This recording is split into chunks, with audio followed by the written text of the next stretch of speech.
Los hechos narrados a continuación son verídicos y están recogidos palabra por palabra en el teletipo publicado por la agencia EFE el 3 de noviembre de 2021, firmado en Las Palmas de Gran Canaria.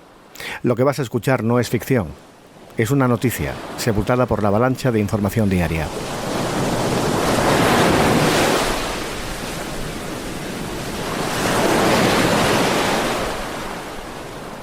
Al menos 4 bebés, un hombre y varias mujeres murieron durante la travesía de la última patera rescatada al límite de las fuerzas de sus ocupantes en la ruta que conduce desde el sur del Sáhara a Canarias, que partió de Dakhla con agua y víveres para 3 días y pasó 10 en el océano. Las declaraciones realizadas a la policía por los supervivientes de esa barquilla, localizada a la deriva a 200 kilómetros de Gran Canaria el pasado 24 de octubre, comienzan a arrojar luz sobre las escenas que se vieron aquella noche en el muelle de Arguineguín, con 44 hombres, mujeres y menores exhaustos, sin fuerza siquiera para sostenerse en pie. Previamente, un helicóptero de salvamento marítimo había evacuado de urgencia a las 8 personas en estado más grave, un hombre, una mujer, 2 bebés y 4 niños, uno de los cuales murió antes de llegar a tierra y poder recibir ayuda médica en un hospital.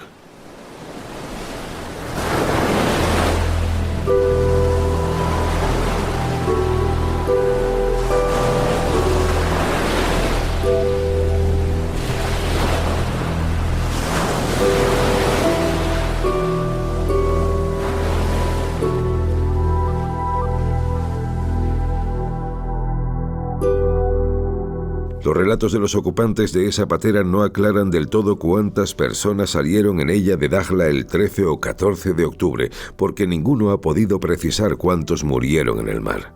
Pero sí coinciden en algo: más de 7 personas perecieron en la travesía. En los días tremendos que siguieron al momento en el que se les agotó el combustible y se quedaron perdidos en el Atlántico, bebiendo orina y agua del mar. Eso ocurrió al 4.º día de navegación. Han precisado a EFE fuentes en contacto con esas declaraciones, en medio de muy malas condiciones de mar, con fuerte oleaje que constantemente obligaba a los ocupantes de la patera a achicar agua y gastar fuerzas. El primero en morir fue un hombre que cayó desfallecido por la borda. 2 testigos han contado que sus compañeros de patera intentaron ayudarlo, subirlo a bordo, pero fue inútil. Luego comenzaron a morir las mujeres y los niños, en particular los más pequeños, los bebés. Los supervivientes han dado detalles del horror que sintieron al ver a uno de los patrones arrancar a los pequeños de los brazos de sus madres para tirarlos al mar, porque los 4 llevaban al menos un día muertos.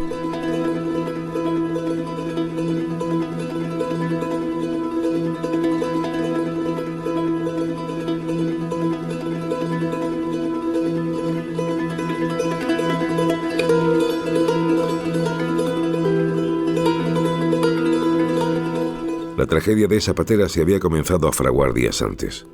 Para algunos, semanas. El grupo que organizó el viaje fue llevando a sus ocupantes en vehículos todoterreno a una choza sin techo en la costa del Sáhara, en zona desértica, donde debían esperar a que llegara la noche prevista para embarcar hacia Canarias. Algunos testigos han señalado que pasaron allí más de una semana a base de pan y agua, lo mismo que luego comieron en la patera mientras alcanzaron los víveres. Pero otros aseguran que estuvieron recluidos en esa espera en el desierto durante un mes. Los organizadores de la patera les cobraron cantidades que oscilan entre los 1.500 euros, 1 millón de francos CFA que pagó uno de los supervivientes, y los 1.800 euros, cantidad que citó otro. Cuando recibieron la ayuda de la guardamar Polymnia, a bordo quedaban 52 personas, 23 mujeres, 22 hombres y 7 menores.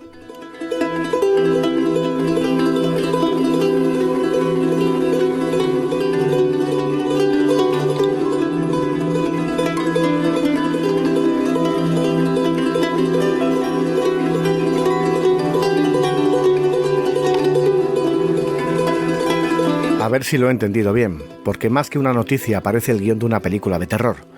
4 bebés mueren en brazos de sus madres, son arrojados al mar y encima esta tragedia pasa sin pena ni gloria por los medios de comunicación.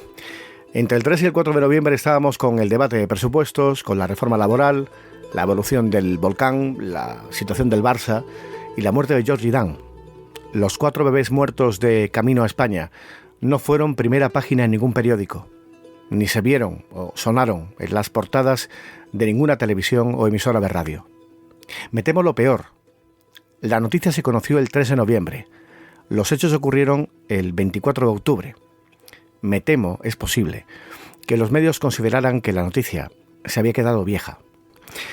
Seguro que recuerdan la historia del niño sirio de 3 años, ahogado en una playa de Turquía. Camiseta roja, pantalón corto azul. Se convirtió en un símbolo de los refugiados. Tampoco consigo olvidar la imagen de un padre y de su hija de casi 2 años, abrazados, boca abajo, ahogados cuando intentaban cruzar el río Bravo desde la ribera mexicana. Sus cadáveres, los 3, dieron la vuelta al mundo porque había testimonio gráfico. Quiero pensar que aquí la palabra es suficiente para expresar que deberían dolernos todos los muertos en la inmigración y que no sé qué es peor, si una sociedad narcotizada por el ocio que ofrece Internet o una sociedad que mira deliberadamente hacia otro lado.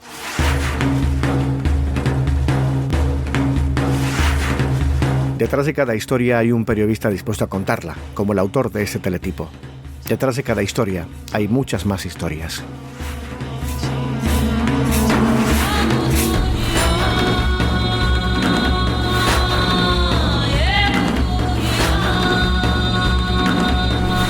Hola, soy Chema Rodríguez, el delegado de la agencia EFE en Canarias. Desde hace 2 años y medio, gran parte de mi tiempo y el de todo mi equipo lo ocupa informar sobre la ruta canaria. Esa ruta que ha movido solo el año pasado a 23.000 personas entre las costas de África y las islas y que este año ha expuesto la vida de otras 13.000 en el intento de alcanzar el sueño europeo. Semana tras semana, decenas de personas están muriendo en la ruta canaria. No es una exageración. Naciones Unidas, a través de ACNUR y a través de la Organización Internacional para las Migraciones, advierten ya hace tiempo de que esta es la ruta más peligrosa de cuantas existen en el mundo. El cálculo que hace la OIM indica que unas 900 personas han perdido la vida intentando llegar a Canarias este año. Y siempre subrayan que son estimaciones mínimas, porque hay un buen número de pateras que se hundieron en mitad del Atlántico sin dejar testigos ni rastro, de las que no hay ningún indicio para saber qué les pasó.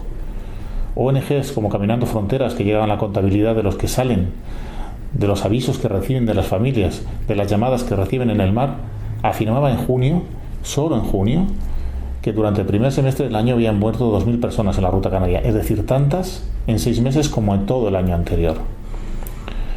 Unos de los últimos en morir este año en estas aguas han sido 4 bebés que venían en una patera que salió de Dacla a mediados de octubre con rumbo a Gran Canaria.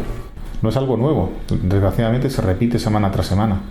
Pateras que se pierden, patrones inexpertos, motores que se rompen, derivas en el Atlántico que llegan a conducirles incluso a cruzar el océano hasta el Caribe, en travesías a las que ya nadie sobrevive. Ha pasado 2 veces este año. Esta es la historia de esta patera, es dramática. Es la historia, por ejemplo, de la niña Amina, que hasta hace unos días estaba en el hospital.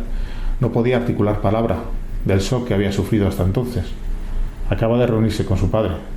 Por cierto, su padre que llevaba 10 días buscándola, sin saber nada de ella, sin que nadie le informara al teléfono, llamando a todos los teléfonos de los hospitales, de la policía en Canarias, de las administraciones públicas, y siempre encontrando como respuesta que la ley de protección de datos le impedía decirle nada sobre la niña a la que buscaba y sobre la mujer a la que se buscaba, porque en la patera también venía su mujer, que murió.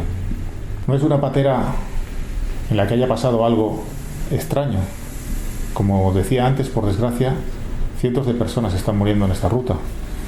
No sé si recuerdan, en octubre otro caso dramático, la de la niña Elena Viva, esa niña a la que reanimaron en el muelle de Arguineguín 2 sanitarios de Cruz Roja casi in extremis porque llegaban todos fundidos también.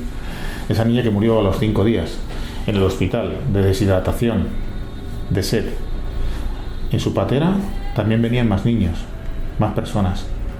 Solo llevaron 4 días en el mar, pero murieron 10 antes de llegar a tierra. La explicación es que habían estado prácticamente 2 semanas aislados en un punto de la costa del desierto, con los víveres que tenían que llevar para los 4 días de travesía de Gran Canaria, consumiéndolos, agotándolos, hasta que les recogieron y los trajeron. Cuando ya subieron a la patera, el drama había empezado. También es la historia de Aisata, una niña a la que encontraron a 500 kilómetros del Hierro, en un cayuco, a la deriva también, este verano. En su patera murieron prácticamente 29 personas, de hambre y de sed. Ellos pasaron 14 días a la deriva hasta que les encontraron en el último punto en el que tienes la oportunidad de sobrevivir. Una vez que pasas el Hierro, llegas a la inmensidad del océano, donde apenas hay tráfico marítimo, donde no pasan aviones a baja altura, donde puedes tener la certeza de que nadie te encontrará allá. En el caso de Aisata la encontraron. Es la única niña de 8 que sobrevivió. Y mientras todo esto ocurre, periodistas de varios medios de comunicación, entre ellos la agencia EFE, nos hemos empeñado día tras día en ponerle cara y rostro a quienes sufren estas historias, a quienes las protagonizan, en enseñarle a la gente que son algo más que números, que no solamente se trata de 23.000 personas en el mar o de 900 muertos, que mueren personas con nombre y apellido, niños, bebés, madres, hermanos, de que al fin y al cabo estas son historias humanas y de personas que no podemos tratar como un número, que no podemos despreciar, por ejemplo, con el silencio de no protección de datos.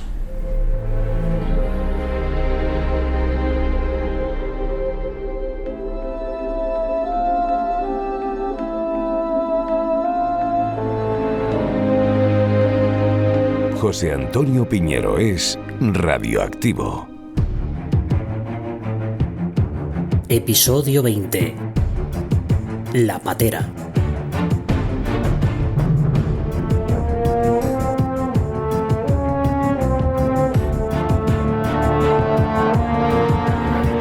Gracias, Chema, por tu trabajo, y gracias a Juan Ochoa por la lectura de un teletipo que Chema nunca quería haber escrito, pero que todos deberíamos haber leído.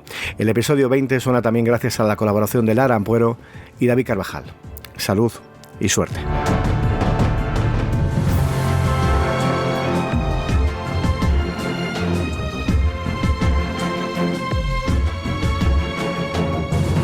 Tú tienes la última palabra.